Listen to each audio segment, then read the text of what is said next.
नमस्कार दोस्तों। तो बहुत बहुत बधाई हो उन सभी दोस्तों के लिए जिन्होंने आरआरबी ग्रुप डी का एग्ज़ाम क्वालिफाई किया है और जो दौड़ रहे हैं। कुछ लोगों की दौड़ कंप्लीट हो गई होगी, कुछ लोगों की अभी बाकी होगी। दौड़ कंप्लीट होने के बाद उनका मेडिकल होगा और डॉक्यूमेंट वेरिफिकेशन होगा। पहले डॉक्यूमेंट वेरिफिकेशन होगा और उसी टाइम डॉक्यूमेंट वेरिफिकेशन में जिनका सही हो जाएगा सब चीज़, उनको जो है मेडिकल के लिए भेज दिया जाएगा। तो डॉक्यूमेंट वेरिफिकेशन में नॉर्मली कुछ नहीं, एक्स्ट्रा कुछ नहीं मांगेगा आपका, वही जो भी आपका मार्कशीट है वही लगेगा और फ़ोटो वगैरह जो लगेगा वो होगा। इसके बाद मेडिकल के लिए बहुत सारे स्टूडेंट हैं जो मैसेज कर रहे हैं कि नंबर दे दीजिए, या तमाम तमाम तरह की परेशानी बता रहे हैं कि ये हमको दिक्कत है, वो दिक्कत है।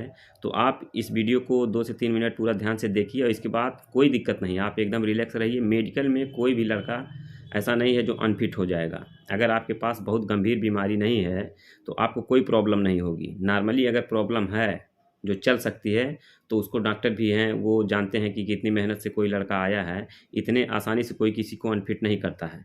बस 2-3 चीज़ है जहाँ अगर आप कुछ भी दिक्कत, हल्का-सा भी प्रॉब्लम होगी तो वहाँ आपको बहुत ही परेशानी झेलनी पड़ जाएगी। उसमें आपको फिट होना काफ़ी नामुमकिन हो सकता है। तो जैसे कुछ चीज़ें हैं जो नॉर्मल हैं, जैसे कुछ लोग हाइड्रोसील की बात करते हैं, कुछ बवासीर की बात करते हैं, पाइल्स। तो पाइल्स तो मान लीजिए चेक ही नहीं होता हमारे ख़्याल से। अभी जितने भी हमारे साथ के लड़के दिए हैं, हमारा किसी का पाइल्स नहीं चेक हुआ है। देखिए हाइड्रोसील में अगर किसी के हाइड्रोसील है, तो हाइड्रोसील में रीमेडिकल होता है। ऐसा नहीं कि आपको अनफिट कर दिया जाएगा। आपको रीमेडिकल दिया जाएगा, आप ऑपरेशन करा के जाइए, इसके बाद आपका जॉइनिंग होगा। और इसके बाद है शुगर। अगर आप शुगर के मरीज़ हैं तो यहाँ आपका कोई मतलब कोई भी जुगाड़ नहीं चलेगा। अगर शुगर के मरीज़ हैं आप तो बाहर हो सकते हैं। तो शुगर नॉर्मली जो है कोई लड़का ऐसा नहीं है, हम लोग 2-300 लड़के थे, तो शुगर में केवल एक लड़का अनफिट हुआ था, बाकी सभी फिट थे। आपके ब्लड की जाँच होती है, इसके बाद आपका एक्स-रे होता है। एक्स-रे में भी 300 लड़के में कोई लड़का ऐसा नहीं था जो फेल हुआ था। एक्स-रे लगभग सही, सबका सही होता है। अगर किसी को टीबी नहीं है तो उसका एक्स-रे फिट होता है।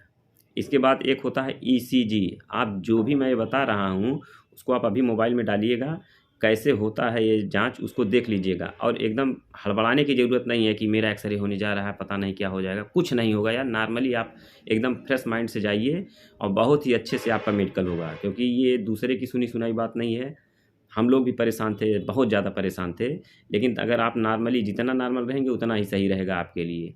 तो अभी हमने क्या बताया कि ईसीजी होता है। ईसीजी में आप जाइए तो ईसीजी ज़्यादातर बच्चे वहाँ जाके परेशान हो जाते हैं, क्योंकि आपको बेड पे लिटा देंगे और पैर में, हाथ में आपके लगाएँगे, इसके बाद पेट पे आपके पूरा लिक्विड एक लगाते हैं, इसके बाद उसमें चिपकाते हैं। तो इतना टाइम करने में 30 से 40 सेकंड लग जाता है, तो वहाँ जो भी स्टूडेंट रहता है वो उसका जैसे ब्लड प्रेशर हाई होने लगता है एकदम।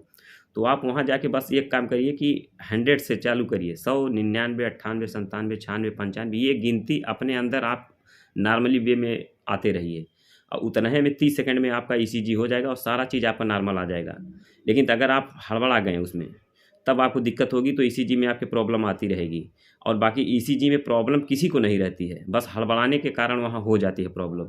तो इस चीज़ पे आप ध्यान दीजिएगा। ईसीजी में आपको क्या करना है, आप सो जाइएगा और नॉर्मली एकदम आँख मूंद के 100, 99, 98, 97 जैसे साँस लेते रहिए आराम से और गिनती को मन में वैसे ही दोहराते रहिए। नीचे 100 से ले आइएगा, 100 से 1 तक।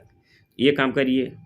इसके बाद आपका शुगर-वुगर तो मान लीजिए पेशाब से जो चेक होता है हो जाता है। इसके बाद आपका आँख, आई विज़न होता है टेस्ट।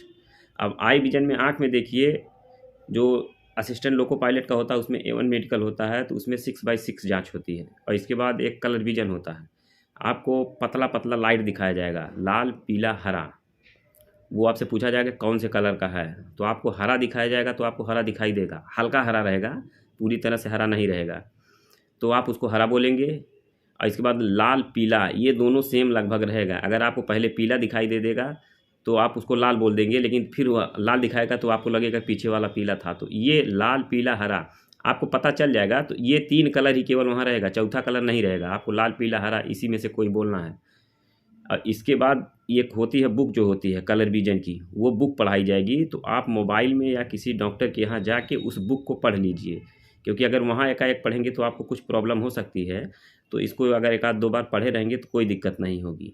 तो बस यही है। और इसके बाद 6/6 विज़न होता है। अब वहाँ जो पढ़ाते हैं आपको आँख में दूरी, तो 20 फीट की दूरी पे आपको बैठाएँगे और इसके बाद वही जो सी कट होता है या ABCD जो अल्फ़ाबेटिकल होता है, डॉक्टर किसी भी आँख वाले डॉक्टर के पास आप देखे होंगे एक सब ऐसे रहता है, तो सी कट नीचे वाला सबसे पढ़ाया जाएगा आपको 6/6 वाला। तो उसको आपको पढ़ना है तो ग्रुप डी के लिए 6/6 नहीं, उससे ऊपर वाला 6/9 वाला पढ़ाया जाएगा। और नॉर्मली एक आँख बंद करके एक आँख से आपको पढ़ाएँगे, फिर एक आँख बंद करके एक आँख से पढ़ाएँगे और दोनों को लिख देंगे। तो इसमें जो है कोई दिक्कत नहीं होगी, आप आसानी से पढ़ लेंगे। 6/9 कोई भी पढ़ सकता है। अगर जिसकी थोड़ा बहुत आँख गड़बड़ है वो भी पढ़ देगा। तो ये सब मेडिकल होते हैं। सबसे बड़ी बात ये है कि मेडिकल में आपको परेशान नहीं होना है, एकदम रिलैक्स होके जाइए और आसानी से मेडिकल होगा। बाकी अगर कोई बात है तो मैं अपना नंबर डिस्क्रिप्शन में दे रहा हूँ, आप हमसे संपर्क कर सकते हैं, ठीक है? तो चलिए आज के लिए बस इतना ही।